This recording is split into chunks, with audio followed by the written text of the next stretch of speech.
Neighbouring West Bengal is the new state of Jharkhand.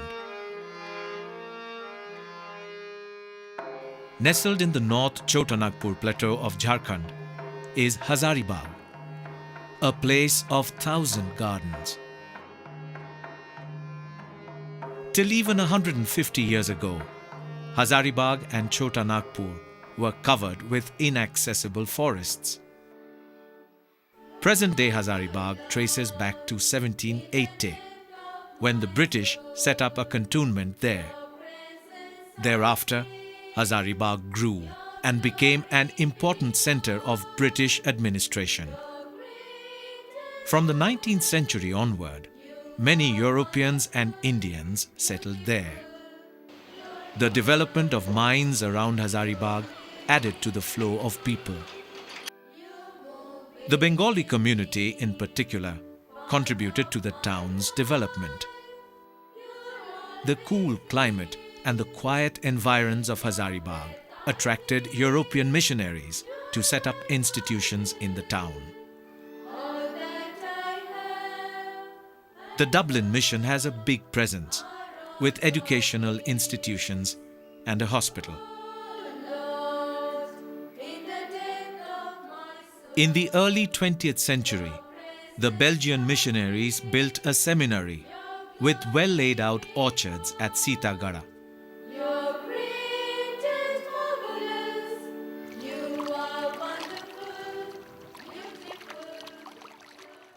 And in these congenial and salubrious surroundings arrived the Australian Jesuit mission to set up St. Xavier's School at Hazaribag.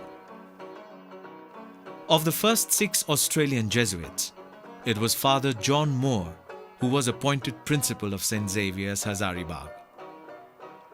It was the beginning of a long and fruitful chapter in Jesuit education in the region. The school is not the same. In the early morning stillness, nothing seems to be moving. But the school has been a book of changes. And the school was to start on the 28th of January. I came to St. Xavier's on the 28th as a student, and we had an assembly on the southern side of Balmoral. We had an assembly and there were just 30 plus boys in those days. When we came to this school, there was just 2 buildings. One was Balmoral, and all the classes were in Balmoral, including dining room and chapel for the Jesuit priests. Our own living accommodation was the dormitory, which was adjacent in the hutments. Bulu Imam, one of the first day scholars to join in 1952, was privy to the school's foundation and expansion in the early years. He made an artist's impression of the school's layout back then. Balmoral, situated on a picturesque 5-acre plot, was the first property the Jesuits acquired. A round building that still radiates truth and love in all directions.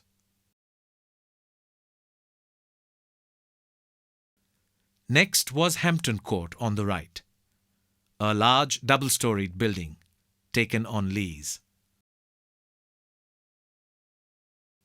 Popet Villa, known to many HOXans of the later 60s as Sopan's dormitory.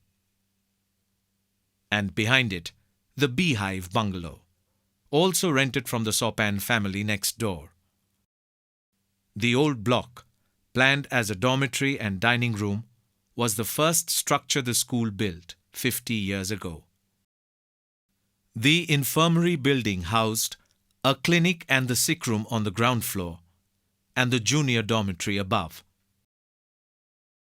And the sprawling oval.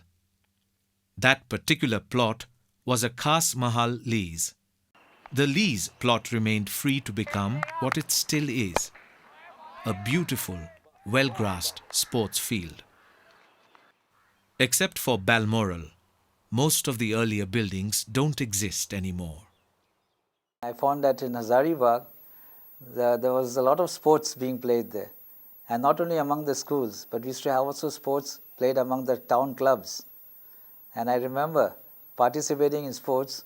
I mean, some of us were treated like heroes after the game. So it was something that, we took very keen interest in it. And for this, I must say, I must thank Father Thwitz. He was my first coach. He was a dormitory in charge also. And he is the one, through his inspiration, I think our team did very well in most of the games. As young scholastics, as we were called, we had a full day because we taught a full day's class. We then were with the boys. Father Moore's guideline for us was that wherever the boys are, you be with them. So that meant going for games, coming back, being with them for study. Then again, when they came, the only time we were free, when they went for meals, one of us would be there, the others would go and eat, and then someone would look after them, you'd go and eat. So you were with the boys the whole time, especially on days, holidays. The special thing about our school, like I mentioned earlier, was that it's the total concentration on the personality of a person, rather than merely getting into coming first in school or very good in games, things like that. It was a total personality. That, I think, was an exclusive from that angle, as far as that school is concerned. If I think about the time here, what I think is the most beautiful thing that I experienced here, which later on for 15 years I experienced in Bukhara still, was the John Moore touch, that personal relationship with the boys. The fact that it was a family, it grew, as did the school in Bukhara, but even though it grew and the numbers now here are much larger than they were in 1951-52, the school still has that mark of John Moore, the personal touch. Well, the school was well running at that stage, you see. He'd been here for about 10 years, and he was I suppose you call him a charismatic person. But he's a person who had grasped very deeply the meaning of education. He could already see, at that time, he could already see what was happening. I don't know whether you remember. I remember him talking to the boys, saying the bourgeoisie sort of attitude to life. I get my car, I get my house, I get my refrigerator, and so on, and so I'm set. And he kept saying, no, there's more in life than this. There's more in life than just having all these good things, that there's much more, and that's why his ethics classes were that. They were about relationships between people, what's it based on, and so on. So what he was interested in then was, not trying to take hold of that person, but to help that person to grow. Become more and more free, so they could be more and more themselves, and at the same time develop then the same idea of whatever they have by way of gifts for the service of God and others. Now he was very much aware of that, and he's very much aware then of helping people. And I think he created an atmosphere in the school where this was the aim of the school, and the boys picked up then, well, what we have to do is try and work together and grow. Father Moore had chosen for the motto of the school, in veritate et caritate, which means in truth and love. A search for truth and a love of it, and sticking with it when it is known, and then to live in love of each other, and love of God as we develop religiously.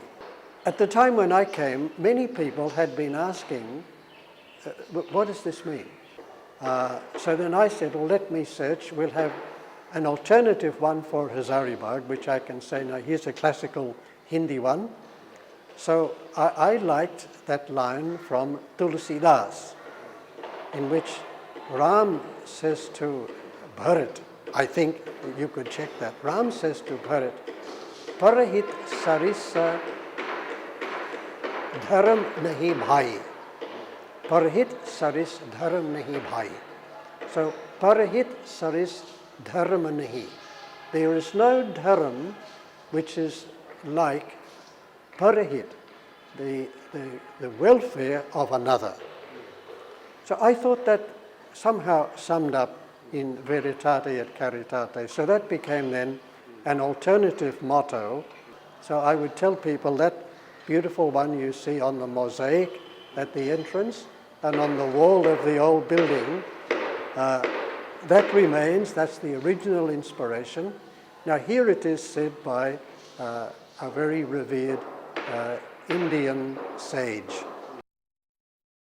Memory is a treacherous guide. Please don't mind why Mr. Sinha is forgetting. After I joined St. Xaviers in '54, I invited you, play tennis. Yes, come down.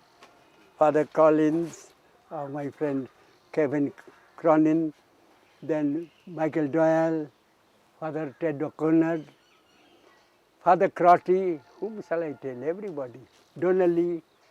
And we played, we enjoyed, man. It is really enjoyable. After school or Saturday, Sunday, they would come and played. Michael Doyle said when he was the principal for 2 years, practically, 1970 to 71, yes. He said, Subodh, you take up behind the beehive, there was the court where they used to play. Moram court, of course, not cemented.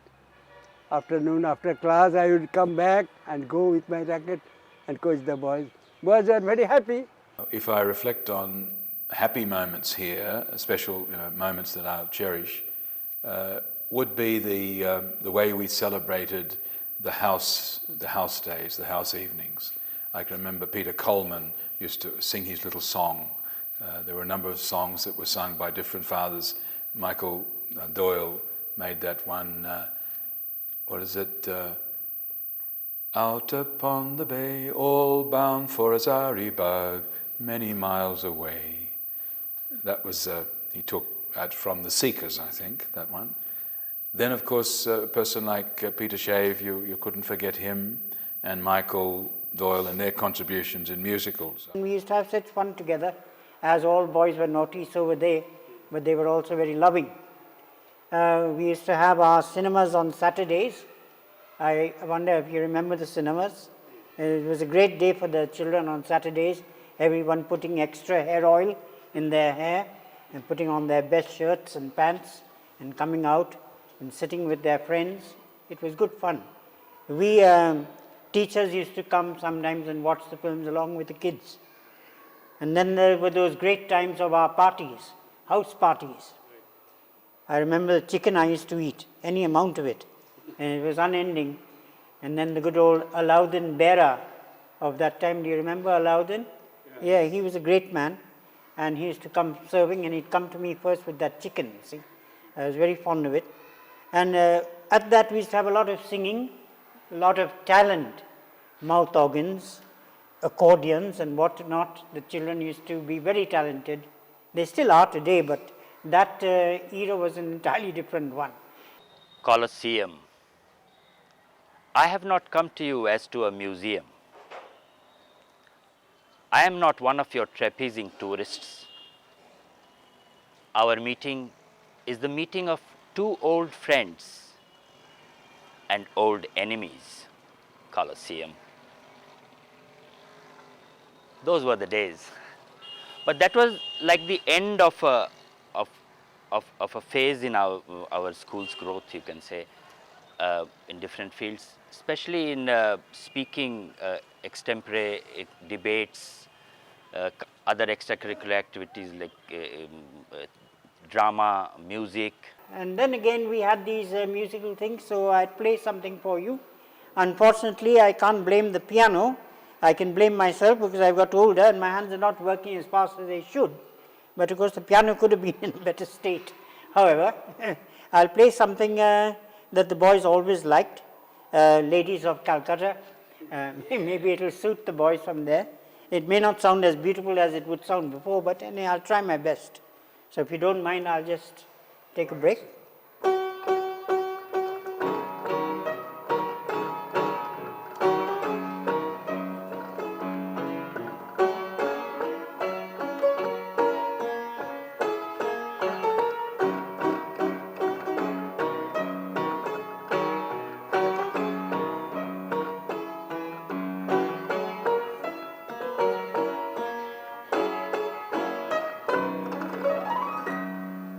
Well, you can tell, a good pianist will be able to tell that the piano is old and the player is old. Right. So that was one of our favorite songs, and I remember we used to rock it up in those days. Then there's a few from the dramas that we